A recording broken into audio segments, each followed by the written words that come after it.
नमस्कार दोस्तों, स्वागत है आपका एक बार फिर हमारे टॉप 10 ज्ञान यूट्यूब चैनल में। और आज हम आपको ले चलेंगे उन रहस्यों के सफ़र पर जिनका आज तक कोई सुराग नहीं मिला। हमारे चैनल द्वारा 3 वीडियोस और अपलोड की गई है जिसे आप हमारे चैनल पर जाकर देख सकते हैं। तो ज़्यादा समय बर्बाद नहीं करेंगे, अपना शुरू करते हैं वीडियो।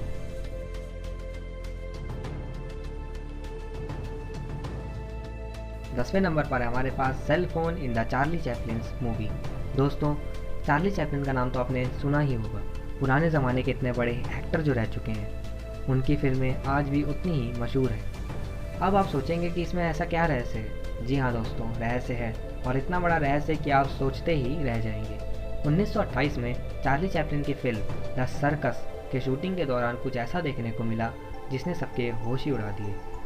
वहाँ देखा गया कि एक औरत काले रंग का कोट पहने हुए है, एक सेलफोन पर किसी से बात करते हुए वहाँ से जाती है। दोस्तों, अब आप बोलेंगे कि इसमें ऐसा क्या रहस्य है, तो मैं आपको बता दूं कि 1980 में सेलफोन की शुरुआत ही हुई थी, मतलब वो बाज़ार में उतरे ही थे। इससे पहले सेलफोन का नामो निशान नहीं था। यहीं पर सोचने वाली बात यह है कि 1928 में सेलफोन जब थे ही नहीं, तो उस औरत के पास सेलफोन आया तो आया कहाँ से। शूटिंग के वक्त किसी ने नोट नहीं किया, पर बाद में कई सालों बाद एक इरिश फिल्म मेकर ने इसका खुलासा किया। इस पर लोगों ने कई तर्क भी दिए। किसी का कहना था कि वो एक हियरिंग एड था, और कोई कहता कि वो औरत ने आँखों को धूप से बचाने के लिए अपना हाथ रखा हुआ था। कोई कहता है कि वो एक AM FM रेडियो था। पर दोस्तों, ये सन 1928 की बात है, जब रेडियो, हियरिंग एड जैसी चीज़ें बनी ही नहीं थी। बहुत लोगों ने यह भी कहा कि उस औरत ने टाइम ट्रैवल किया था और उससे इस बात का पता भी नहीं चला। तो फोटो देखकर आपको क्या लगता है दोस्तों? अपना जवाब कमेंट में ज़रूर दीजिए। नंबर 9 पर हमारे पास है बबुश्का लेडी।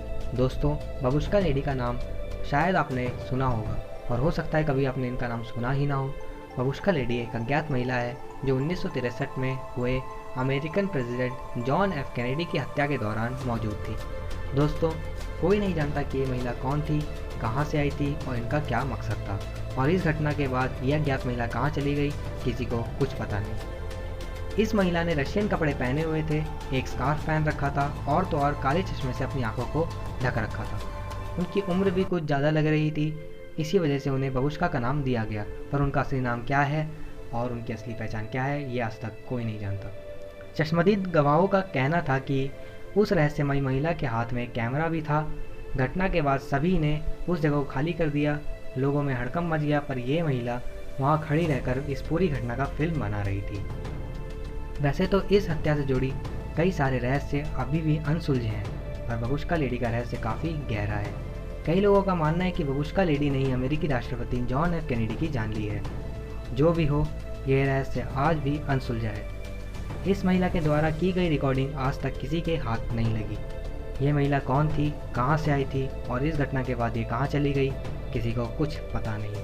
तो दोस्तों, आप बबुश्का लेडी के बारे में क्या सोचते हैं? अपना जवाब कमेंट में ज़रूर बताएं।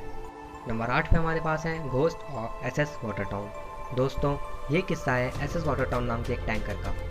टैंकर समुद्री जहाज होते हैं जो तरह तरह के सामान और तेल वगैरह लाने ले जाने का काम किया करते हैं। ये कहानी दिसंबर 1924 की है, जब एक SS वाटरटाउन नाम का टैंकर प्रशांत महासागर से गुजर रहा था। जहाज में कई लोग सवार थे, जिनमें जेम्स कॉर्टनी और माइकल मेहन नाम के 2 व्यक्ति थे, जिनके चलते जहाज में मौत हो गई। बात कुछ ये थी कि उन्हें जहाज की सफाई करने के लिए भेजा गया था, जहां वे जहरीली गैस के शिकार हो गए और उन तक कोई मदद पहुंचती उससे पहले उन दोनों की मौत हो गई। 4 दिसंबर 1924 को समुद्री परंपरा का पालन करने के अनुसार उन्हें समुद्र में ही समर्पित कर दिया। कहा जाता है कि उसी दिन शाम के वक्त कॉर्टनी और मेहान के चेहरे उस जहाज पर कुछ लोगों द्वारा कई बार देखे गए, और तो और उनके चेहरे समुद्र में भी दिखाई दिए, कभी जहाज के साथ में तो कभी जहाज के पीछे। इस घटना के प्रमाण के लिए कैमरे लगाए गए। कुछ कैमरों में तो कुछ भी नहीं दिखा, पर एक कैमरे ने ऐसी तस्वीर ली जिस पे विश्वास करना बहुत मुश्किल है, और वो तस्वीर आप स्क्रीन पर देख सकते हैं दोस्तों। उस कैमरे को बिना किसी छेड़खानी के कैप्टन केथ ट्रेसी को सौंप दिया गया, और उन्होंने जहाज से उतरने के बाद उस कैमरे को सिटी सर्विस कंपनी को दे दिया, और बाद में उसे न्यूयॉर्क ऑफिस भेज दिया गया, जहां उस फोटो को निकाला गया और अमेरिकन फिजिकल इंस्टीट्यूट के डायरेक्टर डॉक्टर हेरवार्ड कैरिंगटन ने अपनी मैगजीन में फ़ोटो इस पूरी कहानी के साथ छपवा दी, जो बहुत प्रचलित हुई। दोस्तों उस समय फ़ोटोशॉप या ऐसा कोई सॉफ्टवेयर भी नहीं था जिससे ये कहा जा सके कि ये तस्वीरें जो हैं वो एडिट हैं। आपको क्या लगता है इस तस्वीरों के बारे में? अपना जवाब कमेंट बॉक्स में दीजिए। Number 7, Solway Firth spaceman. अब बात करते हैं एक और रहस्यमय तस्वीर की जो सॉल्वे फर्थ में ली गई। सॉल्वे फर्थ इंग्लैंड के कैम्ब्रिया राज्य में स्थित है। सन 1964 में जिम टेम्पलेटन की तस्वीर ली गई। ये तस्वीर फोटोग्राफर फायरमैन के द्वारा खींची गई। इस तस्वीर को बुर्ग मार्श, जो बुर्ग बाय सैंड्स के पास स्थित एक काफ़ी जानी मानी जगह है, वहाँ खींची गई थी। जिम का कहना है कि तस्वीर लेते समय वहाँ उसके पीछे कोई भी नहीं था, पर खींची गई तस्वीर में उसके पीछे एक व्यक्ति दिखाई दे रहा है जिसने स्पेस सूट पहन रखा है। ये तस्वीर बहुत ही हैरत अंगेज़ और रहस्यमयी है दोस्तों। इस तस्वीर को अखबारों में खूब छापा गया और ये काफ़ी प्रचलित हुआ। इस रहस्यमय तस्वीर ने यूएफओलॉजिस्ट को काफ़ी आकर्षित किया। किसी के पास इसका जवाब नहीं और ये कहीं से फोटोशॉप्ड भी नहीं लगती। और उस समय फ़ोटोशॉप का इतना शानदार वर्जन भी नहीं आया था जिससे ऐसी एडिटिंग हो सके। अगर ऐसा कुछ भी नहीं है तो ये पीछे खड़ा व्यक्ति कौन है? अगर ये वहाँ मौजूद था तो किसी को क्यों नहीं दिखा? और इतना विशालकाय व्यक्ति किसी को नज़र क्यों नहीं आया? बहुत लोगों का मानना है कि ये कोई स्पेसमैन नहीं बल्कि फ़ोटोग्राफर की पत्नी है जो पीठ मोड़े कैमरे की दूसरी तरफ खड़ी है। उनकी ड्रेस सफ़ेद ओवरलैपिंग या ओवर एक्सपोजर की वजह से नज़र आ रही है। हो सकता है दोस्तों, पर अगर वो फोटोग्राफर की पत्नी है तो उनके सर के बाल कहाँ हैं? और तो और उनके सिर का ऊपरी हिस्सा सफ़ेद क्यों है? अगर दोस्तों आप इस रहस्यमय तस्वीर के बारे में कुछ भी जानते हो तो कमेंट बॉक्स आपका इंतज़ार कर रहा है। Number 6, sir Goddard's squadron photography. ये आश्चर्यजनक रहस्यमय तस्वीर सन 1919 में ली गई थी और सर विक्टर गोडार्ड द्वारा सन 1975 में पहली बार प्रकाशित की गई। ये तस्वीर गोडार्ड के स्क्वाड्रन की है। स्क्वाड्रन का मतलब तो पता ही होगा आप सबको। इसी टीम ने HMS डेडलियस प्रशिक्षण सुविधा में फर्स्ट वर्ल्ड वॉर में सेवा की थी। तस्वीर लेते समय तो किसी ने ध्यान नहीं दिया, पर जब गोडार्ड द्वारा ये तस्वीर छपवाई गई तो इस बात का खुलासा हुआ। अब आप सोच रहे होंगे कि ऐसा इसमें क्या है, तो मैं आपको बता दूं दोस्तों, अगर आप ध्यान से देखें तो आपको सबसे लास्ट रो में बाएं तरफ चौथे व्यक्ति के पीछे एक चेहरा नज़र आएगा। कहा जाता है ये चेहरा फ्रेडी जैक्सन का है। फ्रेडी जैक्सन एक एयर मैकेनिक है जो गलती से एक हवाई जहाज के प्रोपेलर की चपेट में आ गए जिससे उनकी मौत हो गई। ये तस्वीर फ्रेडी के अंतिम संस्कार के दिन खींची गई थी। जब ये फ़ोटो गोडार्ड के टीम के सदस्यों ने देखी तो उन्होंने तुरंत पहचान लिया कि ये फ्रेडी जैक्सन का है। दोस्तों ये तस्वीर थोड़ा सर चकरा देने वाला है, पर यह असली मानी जाती है। गोडार्ड का कहना है कि जैक्सन अपनी मौत के बारे में सोचे बिना अपना मुस्कुराया हुआ चेहरा लेकर ग्रुप में शामिल हो गए। आपको क्या लगता है दोस्तों, क्या यह सही में फ्रेडी जैक्सन का चेहरा है या कोई कैमरे की गलती है? अपनी राय कमेंट में ज़रूर दीजिए। Number 5, the falling body in the Coopers family. दोस्तों अब जिस तस्वीर के बारे में मैं आप लोगों को बताने जा रहा हूँ वो बहुत ही रहस्यमयी और आश्चर्यजनक तस्वीर है। जैसा कि आप सब स्क्रीन पर देख ही सकते हैं कि तस्वीर में क्या दिख रहा है। तस्वीर के बाएं तरफ एक व्यक्ति उल्टा लटका नज़र आ रहा है। माना जाता है कि ये तस्वीर 1950 के आसपास खींची गई है, पर मुझे तो ये उससे ही पुरानी लगती है। ये तस्वीर टेक्सास से आए कूपर फैमिली की है। कूपर फैमिली टेक्सास से शिफ्ट होकर यहाँ रहने आए थे और कहा जाता है कि ये फ़ोटो उनके पहले दिन की ही है। ये फ़ोटो इन दोनों बच्चों के पिता ने रात में खींची थी। इस तस्वीर में दाएं तरफ बच्चों की माँ और बाएं तरफ दादी है, पर उनके अलावा एक अनचाहा मेहमान भी वहाँ मौजूद था जो उस परिवार पर नज़र रखे हुए था। फ़ोटो खींचते वक्त तो किसी को कुछ नज़र नहीं आया, पर जब फ़ोटो देखी गई तब कुछ डरावना, रहस्यमय और आश्चर्यजनक चीज़ ने सबके होश उड़ा दिए। आखिर ये उल्टा लटका शरीर किसका हो सकता है? ये कहाँ से आया होगा? कुछ नहीं मालूम। जो भी हो सकता है ये कूपर परिवार के लिए कोई खतरे की निशानी हो। लोगों का कहना है कि ये उस मकान मालिक की आत्मा है जो वहाँ रहने से मना कर रही है। कुछ का कहना है कि ये फ़ोटोशॉप्ड है, तो कुछ कह रहे हैं कि ये कैमरे का कोई इफ़ेक्ट है। कुछ भी हो, ये असाधारण तस्वीर अपने अंदर बहुत से रहस्य छुपाए हुए है। जैसा कि मैंने आपसे पहले ही कहा था कि माना जाता है ये तस्वीर 1950 की है, यानी ये कब की है ये किसी को अभी तक नहीं पता। क्या सही में ये कूपर परिवार ही है? दोस्तों आप लोगों की क्या राय है हमें बताना मत भूलना। Number 4, mysterious lights of Hessdalen valley. दोस्तों सिर्फ इंसान ही नहीं, कुदरत भी ऐसे कई राज लिए अपने साथ घूमती है जिन्हें आज तक कोई स्पष्ट रूप से नहीं समझ सका। हेस्डेलन वैली का रहस्य भी कुछ इसी तरीके का है जिसे आज तक कोई सही से नहीं सुलझा पाया। हेस्डेलन वैली नॉर्वे में स्थित है। हेस्डेलन घाटी में एक नदी बहती है जिसे हेस्जा कहा जाता है। ये नदी अपने अंदर कई रहस्य छुपाए आगे बढ़ती है। जी हाँ दोस्तों, हेस्डेलन वैली के ऊपर कभी कभार कुछ रोशनियां चमकती हुई दिखाई देती हैं, ठीक हेस्डा नदी के ऊपर। साइंटिस्ट आज भी पक्का सबूत नहीं ढूंढ पाए कि ये रोशनियां क्यों चमकती है। क्या लगता है दोस्तों, आखिर क्या हो सकता है? क्या वहाँ एलियंस का आना जाना है? क्या वहाँ पर कुछ असाधारण घटनाएं घटित होती हैं, या ये सिर्फ प्रकृति का कोई करिश्मा है? इस रहस्यमय घटना को आप में से कई लोग जानते होंगे और दुनिया भर के बहुत कम ही लोग होंगे जो इस घटना के बारे में नहीं जानते होंगे। इन रोशनियों को घरों से, गाड़ियों से और विमानों से भी देखा जा सकता है। वैसे वैज्ञानिकों का मानना ये है कि हेस्डेलन वैली एक नेचुरल बैटरी की तरह काम करती है। उनका कहना यह है कि घाटी के एक तरफ पत्थरों में मौजूद जिंक और आयरन पॉजिटिव टर्मिनल की तरह काम करते हैं और घाटी की दूसरी तरफ पत्थरों में मौजूद कॉपर नेगेटिव टर्मिनल की तरह काम करता है, और बीच में बह रही हेस्डा नदी में कुछ सल्फर की मात्रा मौजूद है जो एक प्राकृतिक बैटरी का निर्माण करती है। बिल्कुल दोस्तों, वैज्ञानिकों का कहना 100% सही है।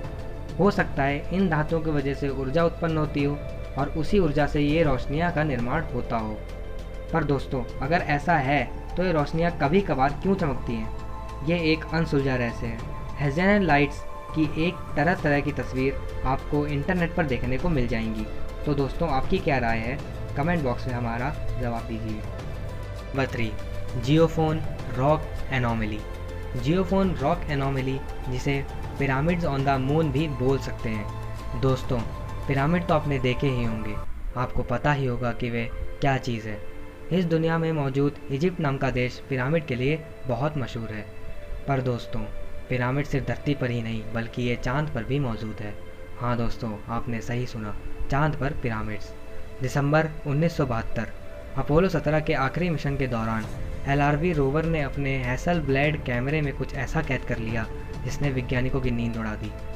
पहले तो तस्वीर को खाली समझ के छोड़ दिया गया, पर जब फोटो को एनहांस किया तब जो उसमें दिखा वो आप स्क्रीन पर देख ही सकते हैं। दोस्तों, इस चित्र में आपको 2 पिरामिड संरचनाएं दिखेंगी। एक तो आप आराम से देख सकते हैं, दूसरा थोड़ा छुपा हुआ है बाएं तरफ नीचे कोने में। देखने पर आपको एक छोटी सी ढलान नज़र आएगी। वैज्ञानिकों के पास बिल्कुल भी इसका जवाब नहीं है। आज भी ये एक रहस्य बना हुआ है। हालांकि तब से आज तक दोबारा ऐसी कोई संरचना नहीं पाई गई। नासा ने इस तस्वीर का नाम AS17135200680 रखा। आज भी दोस्तों इस पर खोजबीन चालू है। क्या लगता है दोस्तों, चांद पर ये पिरामिड्स किसने बनाए, क्यों बनाए? क्या पहले भी कोई चांद पर जा चुका है, या चांद पर ये संरचनाएं एलियंस के हमसे जुड़े होने का कोई संदेश है? कोई नहीं जानता दोस्तों ये संरचनाएं कैसे बनी, और वो भी चांद पर।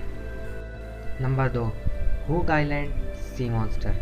ये किस्सा 1964 का है, जब रॉबर्ट लेसेरिक नाम के एक व्यक्ति ने हुक आइलैंड के पानी में कुछ ऐसा देखा जिससे उनके साथ साथ पूरी दुनिया की आंखें खुल गई। दोस्तों, हुक आइलैंड ऑस्ट्रेलिया के पास स्थित एक टापू है जहां सन 1964 में रॉबर्ट लेसेरिक और उनके परिवार की मुठभेड़ एक ऐसे जीव से हो गई जिसके बारे में उन्होंने कभी सोचा भी नहीं था। जी हाँ दोस्तों, एक रहस्यमय समुद्री जीव ने उन्हें अपनी ओर आकर्षित कर लिया। इस रहस्यमय जीव को हुक आइलैंड सी मॉन्स्टर या टैडपोल क्रिएचर के नाम से जाना जाता है। रॉबर्ट का कहना है कि वो जीव करीब 90 फीट लंबा और 4 फीट चौड़ा था। देखने में बेहद डरावना था। उसका शरीर काले रंग का था जिस पे भूरे रंग के गोलाकार निशान बने थे। उसकी आंखें हल्के हरे रंग की थी और देखने में ऐसा लग रहा था कि हमला करने के लिए बिल्कुल तैयार है। वे कहते हैं कि वो जीव समुद्र के तल से एकदम चिपका हुआ था और सिर्फ हमें ही घूरे जा रहा था। उसके दांत काफ़ी छोटे थे पर बेहद नुकीले थे। उनका ये भी कहना है कि वो जीव शार्क या ईल में से किसी की प्रजाति का लग रहा था। पर रॉबर्ट और उनके परिवार पर किस्मत ने साथ दिया। वो दानव उन्हें बिना कुछ करे वहाँ से चला गया और फिर दोबारा आज तक नहीं दिखा। जाते वक्त रॉबर्ट ने कुछ तस्वीरें भी ली जो आप स्क्रीन पर देख सकते हैं दोस्तों। और उस समुद्री दानव की ये तस्वीरें खूब प्रचलित हुई। अब ये तस्वीर कितनी सच्ची है और कितनी झूठ, ये तो कोई नहीं जानता। किसी का कहना है कि ये असली नहीं है और कोई कहता है ये असली है। कोई कहता है ये फ़ोटोशॉप्ड की गई हैं। असलियत क्या है दोस्तों, हम में से कोई नहीं जानता। पर दोस्तों, हम आपकी राय ज़रूर लेना चाहते हैं। अगर आप इस दानव के बारे में कुछ भी जानते हो तो कमेंट बॉक्स में ज़रूर बताएं। नंबर 1 पर जाने से पहले मैं आपको बता दूं कि अगर आपने अभी तक हमारे चैनल को सब्सक्राइब नहीं किया है तो सब्सक्राइब कर लीजिए पास में जो लगे बेल आइकन है उसे भी दबा दीजिए ताकि फ्यूचर में आने वाली वीडियोस का नोटिफिकेशन सबसे पहले आपको मिल जाए। आप मुझे इंस्टाग्राम पर फॉलो कर सकते हैं। मेरा यूज़र नेम है कार्तिक_चौहान_ऑफिशियल। चलते हैं नंबर 1 पर। Number 1, the black night satellite. दोस्तों, अब आती है बारी इस दुनिया के सबसे रहस्यमय तस्वीर की, जो नासा द्वारा सन 1998 में ली गई। जी हाँ दोस्तों, इस तस्वीर में आपको दिख रही काले रंग की अजीबोगरीब रहस्यमय चीज़ ब्लैक नाइट सैटेलाइट है। वैज्ञानिकों का मानना है कि ब्लैक नाइट सैटेलाइट 13,000 साल पुरानी है और आज भी सही सलामत और सही से काम कर रही है। आज भी इस सैटेलाइट के द्वारा कई रहस्यमय रेडियो सिग्नल्स धरती पर भेजी जाती हैं, जिन्हें वैज्ञानिक बिल्कुल भी नहीं समझ पाते। सन 1899 में निकोला टेस्ला ने पहली बार इन सिग्नल्स के बारे में बताया था। वे अपनी लैब में काम कर रहे थे, तभी उन्होंने रेडियो चैनल पर एक गूंजती हुई आवाज़ सुनी, जिन्हें वह समझ तो नहीं पाए, पर उन्होंने इतना ज़रूर कह दिया कि ये सिग्नल्स अंतरिक्ष से आ रहे हैं। फिर दोबारा इस सिग्नल्स को 1928 में हेल्स द्वारा रेडियो चैनल पर सुना गया और तीसरी बार 1954 में यूएस एयरफोर्स द्वारा कैच किया गया, जहां इस बात का प्रमाण मिल गया कि ये सिग्नल्स अंतरिक्ष से ही आ रहे हैं। और जब 1998 में नासा के एक मिशन के दौरान इस सैटेलाइट की तस्वीरें ली गई, तब ये दुनिया के सामने आया। दोस्तों, किसी को नहीं पता कि ये सैटेलाइट का निर्माण किसने किया है। और तो और दोस्तों, 13,000 साल पहले हम इंसानों के पास ऐसी कोई तकनीक भी नहीं थी जिससे कोई सैटेलाइट बनाते और उसे अंतरिक्ष में छोड़ते। क्या ब्लैक नाइट सैटेलाइट एलियंस के हमारे ऊपर नज़र रखने का कोई संदेश है? क्या लगता है दोस्तों, इसे एलियंस ने बनाया है या हमसे पहले कोई उन्नत सभ्यता यहाँ इस धरती पर वास कर चुकी है? दोस्तों, ये सैटेलाइट बहुत रहस्यमयी मानी जाती है। ब्लैक नाइट सैटेलाइट के अंदर बहुत से ऐसे रहस्य छुपे हैं जिनका आज तक कोई खुलासा नहीं हुआ। इसमें एक और बात सोचने वाली है, हम इंसानों के द्वारा जो बनाई गई सैटेलाइट है कुछ दिनों बाद मरम्मत के लायक हो जाती हैं, तो क्या ऐसे ही ब्लैक नाइट सैटेलाइट को मरम्मत की ज़रूरत पड़ती होगी? अगर पड़ती होगी तो मरम्मत करने कौन आता होगा? 13,000 साल पहले से इसे किसने सही सलामत रखा है? ये सभी बातें हमें एलियंस की तरफ इशारा कर रही हैं। जो भी हो दोस्तों, ये सैटेलाइट किसने बनाया, इसे कौन नियंत्रित करता है, इसकी मरम्मत कौन करता है? 13,000 सालों से इस धरती के चारों तरफ चक्कर लगाने वाला सैटेलाइट, इसका मकसद क्या है? कोई नहीं जानता। दोस्तों, अगर आपके मन में कोई भी प्रश्न इस ब्लैक नाइट सैटेलाइट के प्रति उठता हो तो हमें कमेंट में ज़रूर बताएं। ऐसे ही मज़ेदार और इंटरेस्टिंग वीडियोस के लिए हमारे साथ हमारे चैनल पर बने रहें। वीडियो देखने के लिए धन्यवाद मित्रों। मिलते हैं आपसे अगली वीडियो में, तब तक अपना ख्याल रखिएगा।